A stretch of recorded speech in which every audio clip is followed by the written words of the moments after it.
Do you want to see one contributor on CNN grab the legs of Scott Jennings and just start using him as a mop and mopping the floor with them?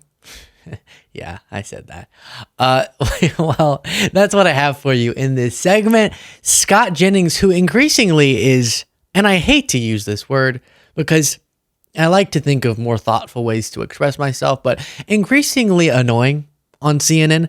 It's not just that he's arguing mostly on behalf of the MAGA argument, but he'll do it in this sort of annoying, I'm making a lot of faces type of way.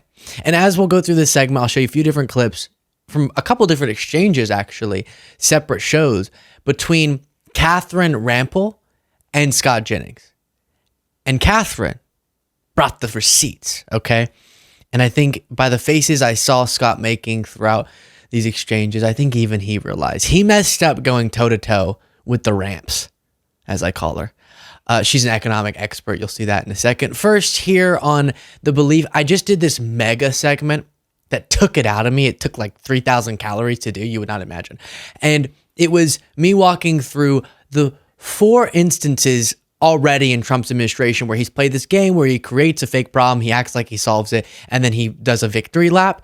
And the things he's getting out of these strong negotiations aren't really things. And so I'll leave most of my analysis in that segment. You can watch it after we watch this one. Rampell makes the same point, which is stop acting like Trump's getting things out of abusing our allies when he's not. While you watch this, if you're not subscribed yet, you're breaking my heart. Make sure you click that subscribe button. Behavior modification. He's trying to modify the behavior of our neighbors, and he's already having some success with these strategies. If you look at what he did with Colombia, if you look at what the news was over Nothing happened with Colombia he took either. the people. Mexico, If you look, Canada. They were taking deportation flights. I love this show. No. This is my favorite show. It's Because called you're lying. Let's All Scream at No, Scott. it's called Informing Yeah, Our let's all scream a song. Audience. Hold on. No. Hold on. Colombia everybody. was already Hold on, taking Catherine. deportation flights. Scott, He said I they do weren't know gonna that take you him, love and this then he part of this. imposed I tariffs, know that and you love this No. part of That's this. I know I'm right when everyone starts shouting at me. That's why I go into coffee shops and hit a bunch of people with hammers. Everyone shouts, so I know I'm right. Here's more. It's the uncertainty and the chaos. First of all, It's one Trump day. is trying to repackage the status quo as a victory. That's what the leaders of these foreign countries are learning. You don't actually have to give Trump anything. You just have to make it seem like you have he's to let getting him something. announce victory on TV. Second of all, it's not actually back to the status quo. It is worse than the status quo. As Richard points out, we have tarnished our relationships with our allies whose help we need to rein in China, which I know you care about. Beyond that, think about the additional uncertainty that's being added to the business environment right now. If you are a company and you don't know if tariffs are coming or they're not coming, you don't know if your input costs are going to go up or they're not going to go up, That's true. why would you invest? Why would you invest in oil pipelines, for example, to Canada? I know you really care about the Keystone Pipeline, for example. I mean, the one that Biden killed. Yeah, that You know one. that would be the oil coming from Canada, which Trump is now threatening to tariff. But Why we would didn't. anybody We have make- a deal. We have You a guys- you guys 30-day gotta- deal Yeah, but for you guys are- nothing. No, that's not. Scott! What is that reminding me of? Is there something in The Office? Scott! I can't remember. But that's not the only barometer of success. But we made a deal. Trump's the deal. The art of the deal. He was strong. They were weak. He won. Won what? Well, National Guard troops. National Guard troops. I'm sure Scott would say. And is it Rampell or Rampell? I'm really annoyed that I didn't nail that pronunciation before starting this segment. But Catherine here makes a brilliant point that we talked about in the past segment I referred to, which is that even on the one, what could feel like a victory for Trump type of thing, there's just a total misunderstanding about it. And no matter how furrowed the brow of Scott gets, that doesn't make his argument any more true. According to the White House press secretary, quote, Canada is bending the knee just like Mexico. Is that what's happening here? This is hilarious to me because Trump got rolled by both of these countries, and no one, least of all Trump, seems to have realized it. Both the leaders I'm sorry, back up. Podcast listeners, picture the sun got shined into one of your eyes while you put a really sour candy in your mouth. That's the face that Scott Jennings made in response to Catherine. of these countries, and no one, least of all Trump, seems to have realized it. Both the leaders of Mexico and Canada have agreed to do what they have already been doing. It's just that Trump didn't seem to know about it. Like, for example, the president of Mexico said that she would commit to having 10,000 troops at the US-Mexico border. Guess what? There are already 15,000 people there, troops, military troops from Mexico there, and have been there for years. Trump didn't seem to notice this. Same deal with Canada. Yeah, Canada, as we talked about, announced, Sir Donald, you are so strong. We're going to concede to you. We're going to invest $1.3 billion in northern border security.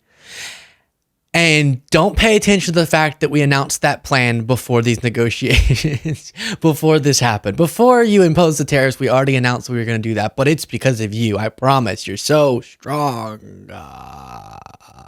To change No, the subject I'm not. to Colombia. I'm wrapping it all together. It's all part of the same Let's go thing. back to what Trump got for threatening a 25% tariff Yeah. on Mexico and Canada. What did he get? On Scott? Mexico, he got a permanent set of troops, not temporary, just during surges. He got permanent troops. And on Canada, let me tell you what he got. Let me tell you what he got. You cannot just, hold up, you can't just like insert your own qualifications into this. Where does it say that it's permanent? The White House told me tonight that the commitment they have from Mexico is that they will Do you put know how many? permanent Do you know how troops on many the border. troops Mexico had on the It goes up border and down. last It goes year? up and down. 15,000. It goes up and down. It's only it's temporary. So now they're getting a Okay, let me ask permanent you: force. Is 10,000 more Is or permanent- less is permanent better than temporary? 15,000? You know what's Permanent more? better You know than what's temporary. more? Oh, yeah. I haven't seen substantiated the permanence claim, but brilliant there. At some point, the only way you can respond to smugness is mockery, I guess, because that was a great way to respond. Let's play a game, Scotty. Is 15 more or less than 10? Okay. Now so huge credit there. You enter the ring with Catherine Rampel, you're going to get ramped. But now you have a Republican here defending Trump, and let's see how strong his defense is of completely ruining, for the time being, our relationship with one of our closest allies, Canada and Mexico, all for what? What? Caitlin Collins asks. What did he get? It's ravaged hometowns. Everyone understands the fentanyl crisis. But the amount of fentanyl that comes from Canada is nowhere near the scale of the southern border. A lot of it comes through legal ports of entry. But on this specifically, he called this off, saying that he had won concessions from both of them. But is there a tangible concession in your view? Yeah, absolutely. He won the concessions, and part of it is well, it's Sorry, I'm going to play the rest of this, but what are the concessions that he got? Yeah, he won on the concessions. Nice. But is there a tangible concession in your view? yeah, absolutely. He won the concessions, and part of it is it's a commitment from Trudeau that wasn't there to help with fentanyl, to help with the black market. Well, he announced the plan and to secure the border. He announced that plan though 6 weeks ago, back in December. Well, at least he's reiterated it and formalized it. And So true. We had to cause Canadians to unify around their belief that they can't trust the country they're most economically dependent on, thus should take steps towards severing such ties, at least some of them, and already implemented bans on things like liquor from the United States, certain parts of Canada have, harming businesses, and we still are apparently going to impose the tariffs in a month, potentially. What did we get because of that? Well, we got Trudeau. I can't even say it. We got Trudeau to reiterate his commitment to do northern border stuff. That doesn't sound exactly like the art of the deal that I've been sold on.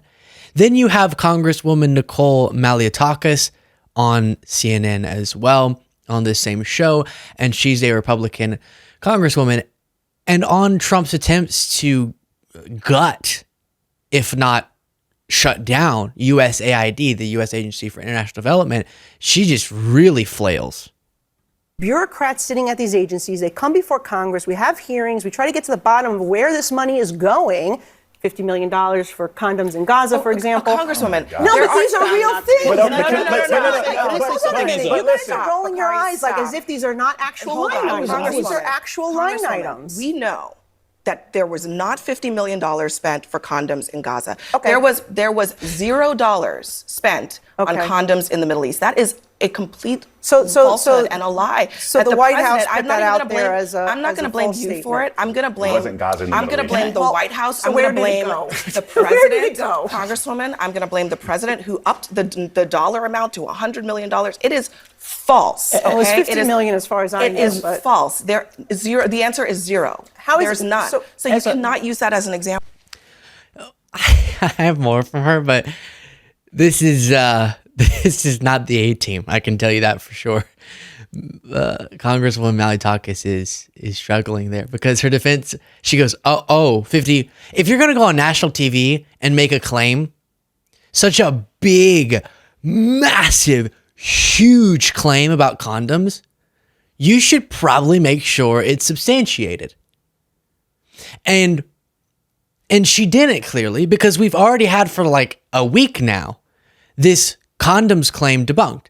Not just was $0 spent in investments in condoms in Gaza, but in all the Middle East. Except for maybe one country that wasn't Gaza, and it wasn't an amount that should shock anybody, and certain investments in, we've talked about it already. Certain disease treatment include that. Okay, but her defense is, so I guess that you're saying, okay. Are you saying that the White House said a false statement? All right, well, we'll see if your viewers believe that. Yes, we're saying that they said a false statement. That's kind of Trump's thing. What, are you saying LeBron James shot a basketball into a hoop? Yeah, that's kind of what he's known for. Trump's the LeBron James of lying. And that's what he did. He made it up. Why? Because you're ruining the life. What is very much not funny. Literally, I have a bunch of personal connections to the people that are a part of the organizations being hurt by the USAID assault. We're talking about lives not just being ruined in a general sense. You're harming, your people losing benefit. I'm talking about death of people is upcoming because they're cutting off all this necessary aid on basic necessities and disease treatment. And by the way, things that are actively attempting to prevent pandemics and prevent epidemics and things that could impact you, because that's the only way you could think about it, Congresswoman, is how's it going to you could get a disease potentially.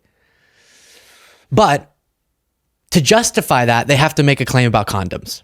That's false. And then she goes, well, as far as I know, it's 50 million. Yeah, well, as far as I know, I'm not going to say that. That's too rude. Here's more. But I'm not denying. Listen, I don't know what specifically you're talking about, but I do know that there's a lot of money that does not go to any of those things. One of the programs Cassidy's talking about is PEPFAR. That is a Republican program. Yeah, that is a Republican program. You found one good program. Famine-stricken Sudan. Here's the real point here. Congresswoman, you are elected to legislate. Yes. If you want to change where the money goes at PEPFAR, you have the power to do that. Why not do that in a transparent way so that the American people can see? And that is what we are doing right now. That is exactly what we're doing. We're trying to put a pause on this funding going out the door so we can see exactly what it's being used for, because our intention when we appropriated this money is not being spent that way. No. So Trump, being spent what way? Because the condoms thing doesn't hold up. So you're going to have to pull out that claim from your arsenal and pick a different one. Don't keep repeating this lie. Stop rubber stamping blatant lies from the White House. I'm sick of it.